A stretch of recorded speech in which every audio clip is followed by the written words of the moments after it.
गोपिका जीवनस्मरणं गोविंदा गोविंदा सद्गुरुनाथ महाराज की जय। कलये सुन्दरागारं सदैकप्रियदर्शनम् अज्ञाननाशकं देवं सद्गुरुं मुरलीधरं मुरलीमण्डितकरकमलं मुनिजनमोहनं व्यत्यस्तपादं वनमालाधारिणं प्रेमभक्तमण्डलनित्यकीर्तितं श्रीप्रेमिकवरदम् आश्रयेऽहम्। हरे राम राम राम हरे हरे, हरे Krishna Krishna Krishna Hare Hare. Radhe Radhe. With the immense blessings of our beloved Guru Maharaj, Maharanian Sri Sri Muralidhara Swamiji, and the causeless mercy of our divine couple, Sri Madhuri Sakhi Sameta Sri Premikavardhan Thakurji, it is our Parama Bhagyam that we are able to relish the year-end Utsavam in Atlanta Namadwar, with Ashtapatis, with Akhanda Nama, with Divya Namam, and with Harikatha, and concluding with Radha Kalyanam. As part of the year-end Utsavam, we are going to relish today Bhagavan nAmamE gathi. Meaning, Bhagavan Namam is the only refuge in this Kali Yuga. We all know that Parikshit was born by Krishna's blessings, isn't it? When Brahmastra was pointed towards Uttara's womb by Ashwathama, Uttara ran to Krishna and did Sharanagati and pleaded to save her child. And Krishna at that moment went into Uttara's womb and saved Parikshit, isn't it? And once Parikshit was born, he used to think, if I was born a little early, Krishna would have taught me how to walk. Krishna would have shown me the moon and fed me. And I would have been able to learn so much about Krishna from Krishna himself. He always had that longing to listen to Krishna Katha. But there was nobody to tell him Krishna Katha from the start to end. He also used to think, the purpose of this human birth is to get Krishna darshan, isn't it? But I got darshan when I was in my mother's womb itself. Then what is the purpose of my life? Right? Even our Guru Maharaj says, if you take human birth, the only goal that we should have in our life is to get Krishna darshan and to attain Krishna. Right? So he also used to think, what is the purpose of my life? Then he understood that probably getting Krishna darshan might be easier, but to relish Krishna Katha with that bhakti bhava is rarest of rare. Why did he think like that? Because even Shishupala got Krishna darshana, Duryodhana got Krishna darshan, and even Kamsa got Krishna darshan, isn't it?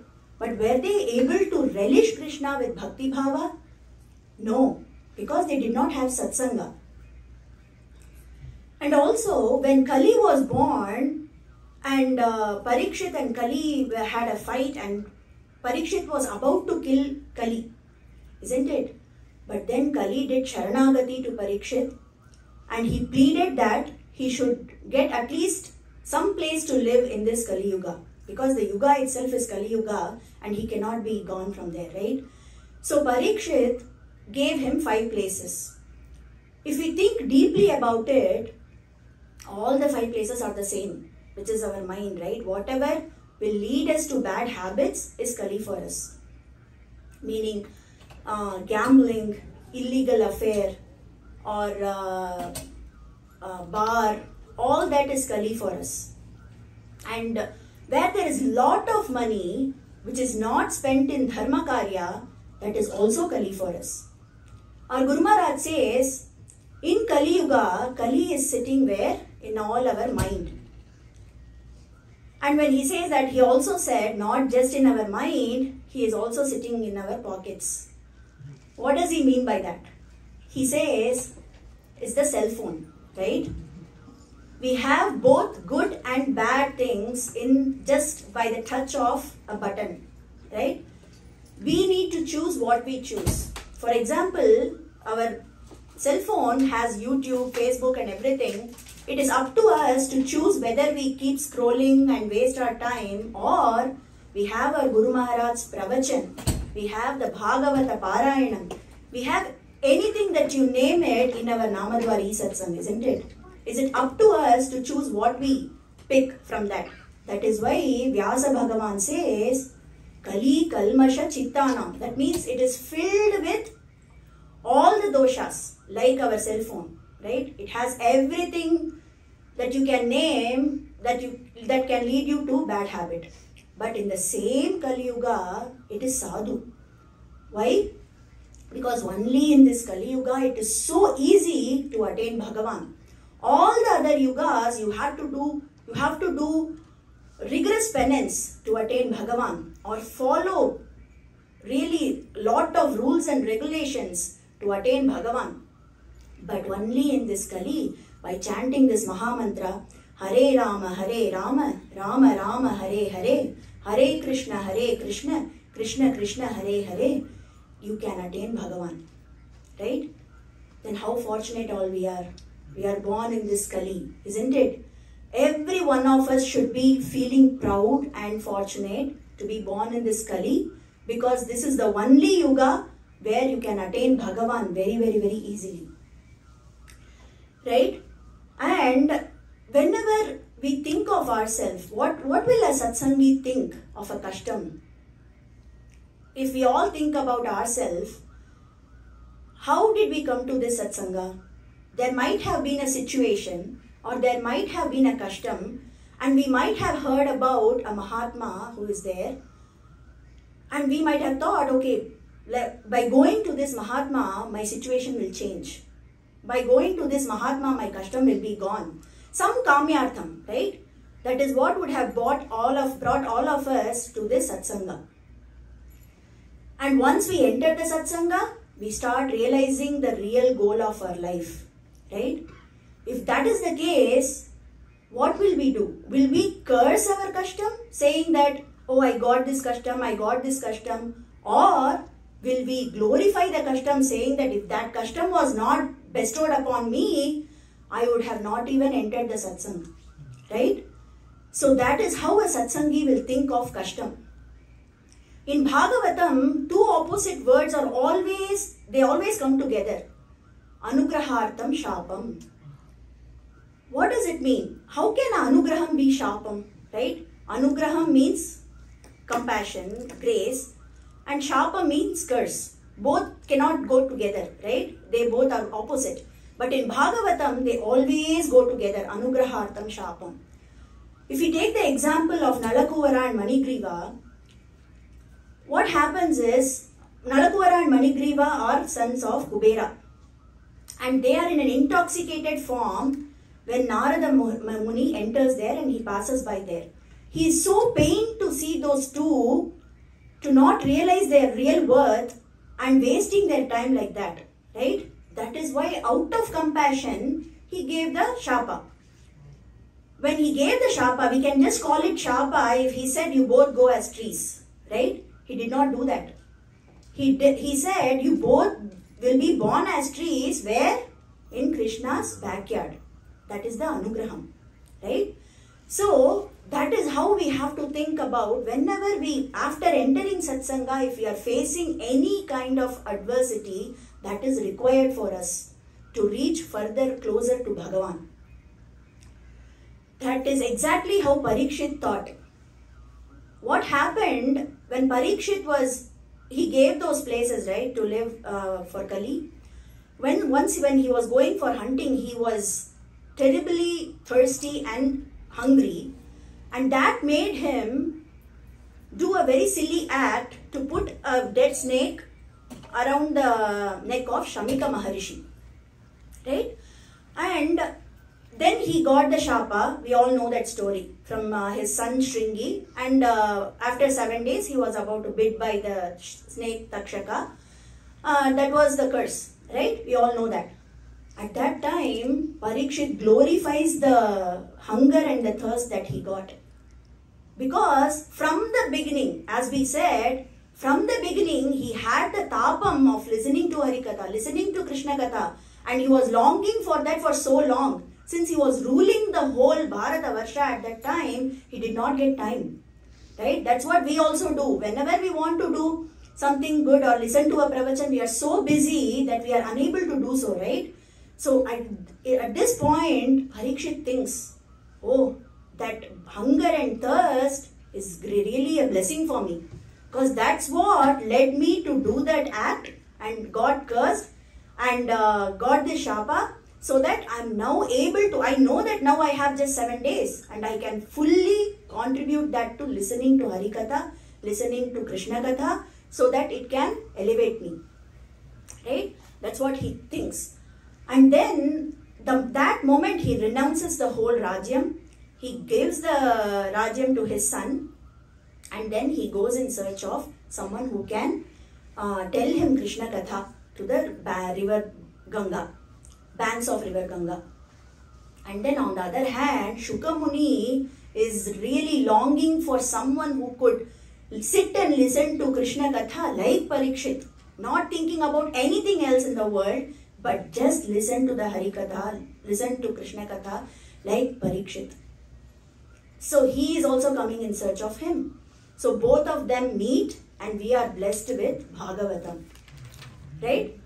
So Bhagavatam, why is it so celebrated? Why do we all celebrate Bhagavatam? Bhagavatam, idam Bhagavatam nama Puranam. Right? The only Puranam that talks about Nama, that emphasis on the fact that Nama is the only gathi in Kali Yuga, is Bhagavatam.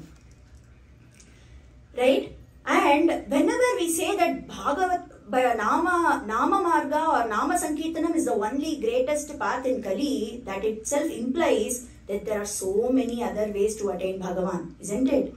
So, our Ramakrishna Paramahamsa says, so many faiths, so many paths. There are so many different paths to attain Bhagavan. All different paths can be divided into 4 main marga. The first marga is Jnana Marga, which is the highest of all and it is the difficult of all. Right? Jnana Marga. What is the fundamental for Jnana Marga? Vairagya. Right? Can we all think of Vairagyam for us? Like for example, the basic thing that we need to have for Vairagyam is eating food without salt. Is that possible for us? No. Right? The answer is no. And Brahma Mimamsa speaks about learning about who you are. Meaning, I am not the body. I am not the mind. Can we all even comprehend that? No. Right? I always identify myself as this body. It's very difficult for me to even comprehend that I am not this body. If somebody comes and slaps me, will I have that patience to say, oh, I am not the body, I am the Atman, this is not paining, right? So, we cannot do that. So, that is a very, the concept itself is very intricate, and with our common mind, we cannot even try to understand that. And for Jnana Marga, it's very important that we have a very sharp brain. Even in my childhood, I remember whenever somebody used to teach me song, I used to just memorize it, and till now I can remember it, whatever I learned in my childhood. But nowadays what is happening? For Madhura Geetam, we just have that app, right? Kondadu Panpadu. We just have to type the first 3 letters and it just pops up the song. I don't have to strain my brain to remember anything, right? Even if you ask me all the phone numbers of my family members, I would not be able to tell it properly because it's all saved. And it's just in the touch of my finger that I can get it. Why would I strain my brain? On top of it, what's happening nowadays is ChatGPT, right? We can think of anything that we want. We can just give it some blob. It just rectifies everything for us and gives it in a proper way, right? That's how it's going to be. Like going forward, The brain is going to be used very less, which means when whatever is not used, what will happen to that? It will be rusty, right? It will not be sharp. So that's why in Bhagavatam it says, Mandaha Sumandamatayoho. As and when Kali passes, our mind will be gone. Like it's not going to be sharp. Everything will be available and our brain will be used very less. So is Jnana Marga for us? At least it's not for me. Definitely, I can tell for sure I cannot follow Jnana Marga with the current situation that we are in. Right? Then what is the next Marga? Yoga Marga. The moment we think of yoga, what do we think of? I have to buy a mat, right? And then I have to buy a t-shirt which says I love yoga. And then I have to buy a tight pant, go to yoga class and then practice sit straight. Okay, that is the first step that I have to follow when I am doing yoga. But if you think about it, everywhere that we go today, every other complex, I can see a yoga center, right? We don't even know whether they are following the right basics of yoga. We don't even know the main, to attain Bhagavan, right? We are talking about our ultimate goal, which is attaining Bhagavan, right? Is Yoga Marga right for me? Because that needs to be, the base of that needs to be the Patanjali Yoga Shastra. Is everybody that teaching yoga today in the world following Patanjali Yoga Shastra? No. We don't know. They might not. We don't know that, right? And whenever we go to the yoga center, they just ask us to close our eyes and start meditating, right? That's the first step. But that is not the first step. Before that, there are so many other steps like Yama, Niyama, Asanam, Pranayamam, Dharana, Pratyaharam, and then Dhyanam, right? Then we have Dhyanam. But first step itself, we go to yoga center, close your eyes, start meditating. Is that even possible for us? No. We don't know whether they are teaching us the right thing, whether the master that I am going to for yoga are teaching the right thing to me. Then how can I rely on that for attaining Bhagavan? I cannot, right? And Ramana says, for yoga, you have to follow Brahmacharyam strictly. If you don't follow Brahmacharyam and follow yoga, you will end up in Roga. That's what he says. So, Yoga Marga is not for me. Definitely not for me. And not for common people who don't know anything about Yoga Shastra. What comes next? Karma Margam. Right? In previous, when Karma Marga started, it was just Vaidika Karma. Then later it got divided into Vaidika Karma and Laukika Karma. Just for Vaidika Karma, if you take doing yaga, homa, all are called Vaidika Karma. Right? And then in Vaidika Karma, if you don't do the yaga by book as it's prescribed, with the right ingredients, it will not only not give you the phalan, it will give you adverse effect. And it is so scary to know that in Ramayana it elaborates that whenever you do yaga, if you don't follow the right prescribed by the book rules, the Yajamanan who is performing the yaga will be born as Brahma Rakshasa. Is it not scary? It's really, really scary to even listen to it, right? Then why would I follow the Karma Marga, which has so many, it just scares me to even think of a Marga which I cannot follow by book and can give me adverse effect, right? So, Karma Marga is not for me. That doesn't mean that there are no other people in this world who can follow Karma Marga.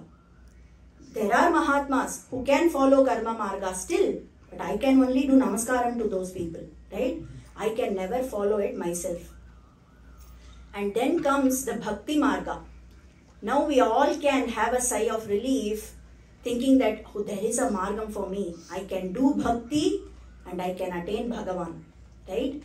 Is that easy? For that also, our Vaishnava Acharya, Periyavachan Pillai, in his Tirumalai says, Bhaktikku angamaga irukkum drida vishwasam silarikku aridaga iruppadale. There is also a dot in there. We cannot, what is the fundamental for bhakti? Is the drida vishwasam. And what is drida vishwasam? To understand that, Jayaji just few days before, she told in Harikatha about Govinda Bhagavat Pada and a hunter story. So Govinda Bhagavat Pada, disciple of Adi Shankaracharya, he goes to the forest to do dhyanam on Narasimha Bhagavan. And this one hunter looks at Govinda Bhagavat Pada and says that Bhagavan, this place is not good for you. This place is very dangerous. You have to leave this place at once, because at night all the dangerous animals will come and it is not safe for you. You should leave. And Govinda Bhagavat Pada tells him all the different things, but he is not ready to leave. So just to get rid of him, he says that there is an animal which has lion face and human body. I am searching for him. Only when I find him, I will leave this forest. So the hunter just takes his words for granted. Like he just believes 100%, have 100% faith on his words, because he thinks he's doing dhyana and he looks like a Mahatma. He will never tell a lie. So he has that 100% faith. And what he does is, he tells Govinda Bhagavat Pada that I am going to get you that animal by end of this day. And if I don't, then I will just leave my body. So he goes and goes in search of that animal. And it's going to be evening and he doesn't find one. So he's about to leave his body. At that time, Narasimha Bhagavan appears in front of him. And seeing him, he thought, oh, see, definitely, Govinda Bhagavat Pada's words are 100% true. He can never lie. So he catches hold of that animal and ties him and takes him to Govinda Bhagavat Pada. Govinda Bhagavat Pada opens his eyes and he is saying that, see, the animal that you were saying, the hunter got the animal. So he's saying he's standing right here. But Govinda Bhagavat Pada is not able to see him. And he is saying, what animal? I'm not able to see any animal here. And then he says, he's standing right here. Can't you see? I have tied him. But then Narasimha Bhagavan gives a big roar and tells Govinda Bhagavat Pada that the faith that this hunter had, you don't still have. So you have to develop that faith. So that when you have that kind of a faith, I'll appear in front of you. So that is the kind of drida vishwasam that we need to have. How can we develop that kind of a drida vishwasam? Right? The Krishna, the Kuti Krishna, the Laddu Gopal or the Divyanama Krishna that we have in our house, we have to treat him as real Bhagavan. You can have any kind of affection towards him. Right? You can have any kind of sambandham to him. You can treat him as your little son or a friend or Bhagavan himself. And for that matter, the Paduka that we have, our Guruji's Paduka that we have in our home, right? That means Guruji Pratyaksham is sitting there. That's how you have to treat whenever you enter the Swami room. Whatever you will not do in front of Guruji or Bhagavan, you have to start doing that in your Swami room, thinking that they are Pratyaksha Bhagavan standing there. Right? That is how you, and talk to Bhagavan. Whenever you dress him up, ask him whether he likes it or not. Our Guruji always says, if you keep talking to Bhagavan, he will talk back to you. That's how you can develop your drida vishwasam. And Ramana says, not only that, whenever we go to any dham, right, Vrindavan for example, we have to have that kind of a shraddha and bhakti in our heart, thinking that Pratyaksham, Radha and Krishna are living there now. You are going to look at them when you go into Vrindavan. Even when you enter the Rajas of Vrindavana, you should have that kind of a bhava. Otherwise, it's not going to help doing bhakti. Without any drida vishwasa, doing bhakti, you can do puja and get punya, but not moksha. Definitely. Okay, and that is why our Periyavachan Pillai says, Mudalva nin namam katra avalippu udamai kandar. That means, I cannot do even Dhrida Vishwasam. I don't even have Dhrida Vishwasam, Bhagavan. I cannot even do Bhakti with Dhrida Vishwasam. I can only learn your name and chant it so that I can be liberated from this samsara. And for all of us, that is the only gati. And our Adi Shankara Bhagavad Pada says, Bhaja Govindam, Mudha Mate. Why is he calling our mind Mudha? Because no matter how many times Vyasa Bhagavan have told, Alotya Sarva Shastrani Vicharyascha Punah Punaha Idam Mekam Sunispannam Deyo Narayana Sada. Right? He has told that. And our Andal has told Uttaman Payarpadi. All the Mahatmas again and again and again keep emphasizing on the fact that Bhagavan Nama is the only gati in his Kali. But still, we doubt. We say, oh, how can it be possible? So simple. How can it be possible? Only how can Bhagavan Nama be the only gati? I don't understand. Right? Our mind keep pushing us because that is why Kali is doing all this. He is sitting in our mind and makes us not believe that Bhagavan Nama is only the gati. Right? That is why we have to be smart enough to beat Kali and chant Bhagavan Nama all the time.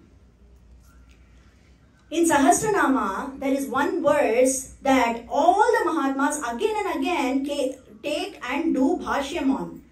In particular, our Bhagavan Nama Bodhendra, he did a bhashyam and did Bhagavan Nama Rasayanam, keeping the base as Adi Shankara Bhagavad Pada's bhashyam for the Sahasranama verse. What is that verse? And why is Sahasranama so great? Sahasranama, where was the Sahasranama born? It was born in Dharma Kshetre, Kurukshetre, right? And who is asking the question? Dharmaputra himself is asking the question. To whom? To the Dharma Swarupa Bhishma Pitama. And he is lying on the arrow bed. And who is witnessing all this? Pancha Pandava is there and our Krishna standing in a corner, keeping his hands on his hip. He is witnessing all this. That itself is the pramanam that whatever is said in Sahasranama is approved by Bhagavan. Right? And what is that shloka? Ko dharma sarva dharmanam bhavatah paramomataha. He is asking that. And why would he ask this question? Can anybody label a dharma above other dharma? Because everybody in this world, whatever dharma they are following, it's supreme to them. Right? How can you label a dharma as supreme? Because Yudhishthira feels that after hearing about all the dharmas from Bhishmacharya, he still feels there is a dharma sukshma that he needs to hear from Bhishma Pitama. Because all the other dharmas, it's not possible for everybody. Is there a common dharma that everybody can follow and get benefited? Is what he is thinking. And immediately he understands that has to be something to do with Bhagavan Nama. And he asked immediately, Kim Japanna Muchyate Jantuhu. The next line he asks is, Kim Japanna Muchyate Jantuhu. That means, what should one do japa of which will relieve them of all the anxiety, all the depression and every suffering that they are getting from the bondings in the samsara. That is what he is asking. What should one do japa of to get relieved from every ailment in this world? So for this both, our Adi Shankara Bhagavad Pada has one answer, which is Nama Sankirtanam. The Paramo Dharma is our Bhagavata Dharma and Japanna is Nama Sankirtanam, Bhagavan Nama Japam, right? Both answer is Nama Sankirtanam. And he supports it with 6 reasons. He says, the first and foremost is Ahimsa. Ahimsa Paramo Dharmaha. We say that, right? Why do we say Ahimsa and why do we associate that with Nama Sankirtanam? Because you don't even have to pluck a flower. You don't even have to pluck a tulasi leaf to chant Bhagavan Nama. Our Alvar says, Vada Malarkondu, Padi Ravannamam, Vide Peralame. Vada Malarkondu. Why does he say that? Because whenever you say Rama, that is equivalent to lotus. Whenever you say Krishna, it is equivalent to jasmine. And Bhagavan, whenever you chant Mahamantra, he takes it as Pushparchana. So there is no need for ahimsa. There is no need for himsa. So ahimsa paramo dharmaha. That is the first and foremost reason. Kalantara anapekshitvam. Kalavela nama ucharita nahi. Kalavela nama ucharita nahi. Rama Krishna Hari Panduranga. Rama Krishna Hari Panduranga Hari. So there is no time limitations or no time constraints for Nama chanting. Kalantara anapekshitvam. Once what happened, one lady came to ashram and she was inquiring to someone that what are all the times that I should chant Mahamantra? And can I chant Mahamantra in Yamagandam? Our Guruji happened to see this and he called her and said, if you don't chant Mahamantra, that is the Yamagandam for you. Okay, and our Guruji has written a very beautiful Madhura Geetam which says, Namam sollum naalellam nalla naale. Right? That means whenever you are chanting Nama, that time is good for you. Whenever you don't chant Nama, that time is bad for you. Okay? So that is why it's Kalantara Anapekshitvam. Next is Deshantara Anapekshitvam. That means we do not have to worry about where we are chanting. We can chant in India, Australia, Russia, Indonesia, doesn't matter. We can chant anywhere. But now, even our India went to Chandramandalam, right, with Chandrayaan 3. Even there, you can chant Mahamantra. Can you do Yaga there? No, because Yaga requires Bhusparsham. But you can chant Mahamantra in Chandramandalam. If we have a settlement there soon from India, we can definitely go there and do Nama Sankirtanam. And Prakarantara Anapekshitvam. That means you can chant however. Doesn't matter. We know a Mahatma who chanted Marama Rama Rama Rama Rama Rama Rama and gave us the Adi Kavyam, right? Which is Valmiki Bhagavan. And if you go to Tirupati, you can hear Govinda, Govinda, Govinda, right? They are not even chanting Govinda. So pronunciation is not affected at all. Like you can chant however. And then Ramuna says, it's a very big question nowadays. Do I chant Hare Krishna first or Hare Rama first? And he says, if you call me MK Ramanujam or Ramanujam MK, you are only referring to me, right? Doesn't matter. You can chant Hare Rama first or Hare Krishna first. Doesn't matter. We are only calling Bhagavan, but chant. That is what is needed. Okay, so Prakarantara Anapekshitvam. Purushantara Anapekshitvam. What does it mean?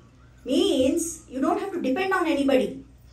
For doing a puja, I can say that, oh, I don't have enough people to make the arrangements. So I cannot do this puja. Right? And if I have to do a yaga, I can make this excuse saying that I didn't get that many Vaidikas to do the yaga. Right? I can give that excuse. But what excuse will I give for not chanting Nama? If I am alive, I can chant Nama. Right? That is the only requirement. So there is no Purushantara Anapekshitvam. I don't have to depend on anybody to chant Mahamantra. Samana Niyama Anapekshitvam. Meaning, for some karyas, there is a basic rule that you have to follow. Meaning, I have to brush my teeth, I have to take bath, right? That is the basic rule. But for Nama, even that is not needed. You don't have to brush your teeth, you don't have to take bath, you don't have to worry about whether you are sitting up or lying down. You can chant however and whenever, right? And Kali cannot influence this Nama Sankirtanam. The only thing that Kali cannot influence is Mahamantra and Nama Sankirtanam. So what does it mean? It's zero effort, right? Alpa prayasaihi. Zero efforts means alpa prayasaihi. Will the fruit be alpam? No. Analpa phalam. We cannot even comprehend what we can get. Our Alvar says, Vide Peralame. What is Vide Peralame? Vaikuntam or Golokam. our own house, like where we came from, we have to reach there, right? Vide peralame. By chanting this Maha Mantra, that is what you can get. If we can get moksham, what to talk about the materialistic worldly desires that we have, right? That is like tucham. You can get it. By just chanting this Maha Mantra, you can get whatever you want, and moksha paryantam, you will get it. And what will happen? And our Mahaperiva says, Nama irukku, naakku irukku, namakkenna bhayam. Okay, and what will happen when I keep chanting this Maha Mantra? I think the people who went to Chitrakoot can relate to this. We all took so much efforts, went to Prayaga and did dip in the Triveni Sangama, right? Our Narayana Tirtha says, Rama, Krishna, Govinda is Prayaga Snanam for us. Because Rama is Ganga, Krishna is Yamuna, and Govinda is Saraswati. So you got the Prayaga Snana by Irinda Edathil Irinda Padiye. Right? We don't need to worry, oh, I did not go to Chitrakoot, I did not go to Prayaga and did not do the Triveni Sangama Snana. Right? And another thing he says is, we have to be very careful where we are doing the dip. If we don't know whether all the three nadis are coming and sangaming, like the confluencing there, we don't know whether we are taking the Triveni Sangama Snana. It can be Ekaveni or Dviveni. We don't know. Right? And then he also says, if the Nadi Pravaham is a lot, okay, and let's say there was a flood, will we be able to step into the Nadi carelessly? No. If we do, what will happen? We will be washed away to Bay of Bengal, right? Ocean. But when you chant Rama, Krishna, Govinda carelessly, you will also be washed away to an ocean. Which ocean? The Kripa Samudra, our Sri Sadgurunatha's lotus feet. You will be washed away to him. Okay? So you don't even have to carefully chant Rama, Krishna, Govinda. Carelessly chant Rama, Krishna, Govinda. You will be taken to our Sadgurunatha's padam. And what else do I have to worry about? Nothing. Right? Well, whatever Papa I have done, do I have to worry about what Papa have I done? If I have done Papa, then this Nama will not even enter my tongue. Right? Once it has entered, that means Papa is all washing away. As and when I am like, keep on chanting Nama, all the Papas are going to be washed away. And I need to be believing in that this is my last Janma. And this is I need to be proud of what I am following. When I'm chanting this Maha Mantra, I have to be first feeling proud that I am following the right path and the best path that is prescribed for Kali Yuga. Right? That is the only gathi in this Kali Yuga. And my life is going to be like a dry leaf that falls into the river and is taken to the ocean. How effortless that is, right? If the dry leaf want to achieve the ocean on its own, is it possible? No, it's not, right? If it falls into the river Pravaha itself will take it to the ocean. That is how effortless my life is going to be. And I don't even have to worry about my career, my bank balance, anything. If I keep chanting Nama with faith, everything will fall in place because Nama has Chaitanyam. Nama is not Jadam. Nama has Chaitanyam and Nama is filled with Jiva. Our Guruji says, Jivan ulladu Bhagavan Namam. And whenever we are chanting Nama, we are associating with Bhagavan, and Bhagavan is always protecting us from every single mishap that can happen. When we are chanting Nama, Bhagavan is around, like going around and around us like a kavacham and protecting us always, because Nama and Nami are not different. So, I will like to conclude with this beautiful Madhura Geetam, which Anirudh will be singing with Jeevan Ulladu Bhagavan Namam. And I request everybody to take Nama for 2024. Have that kind of a conviction that Nama is the only Gati in Kali, and chant it with full faith. And thank you for giving me this wonderful opportunity to share my thoughts on Bhagavan nAmamE Gati. And not my thoughts, this is Ramu Anna's thoughts. Radhe Radhe.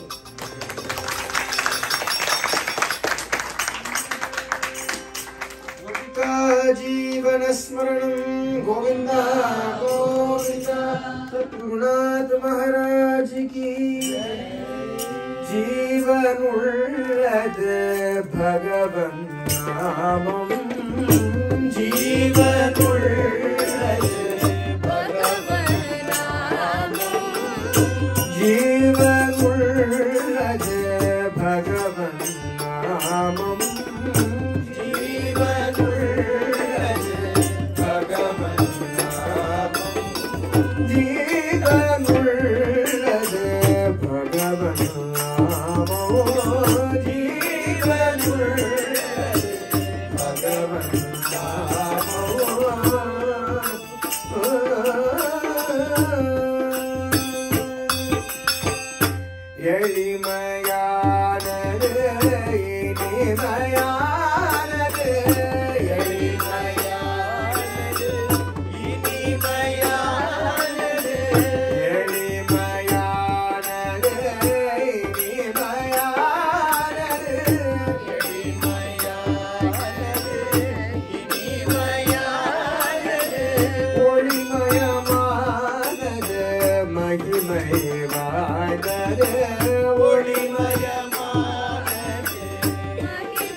कीर्तन में तव मागू नाम कीर्तन में तव मागू नाम कीर्तन में योग मागू नाम कीर्तन में योग मागू नाम कीर्तन में योग मागू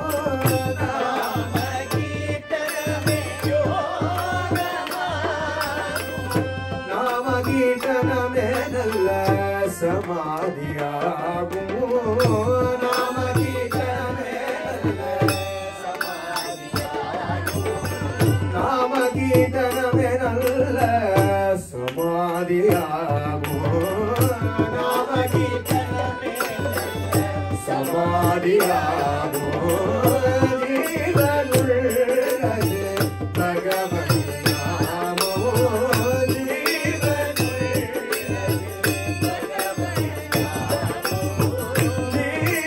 जीवनुल्लது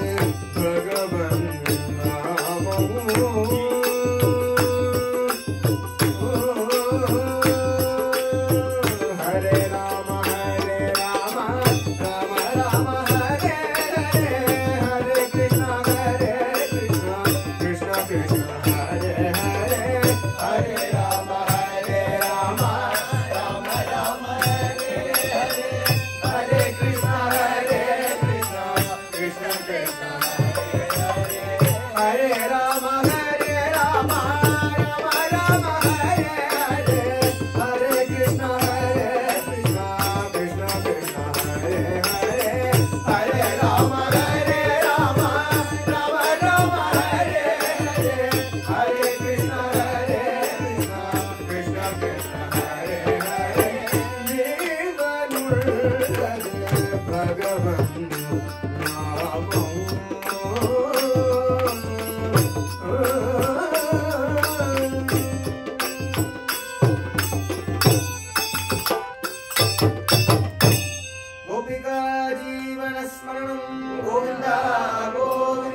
पवित्र पावन भगवन् नाम की जय।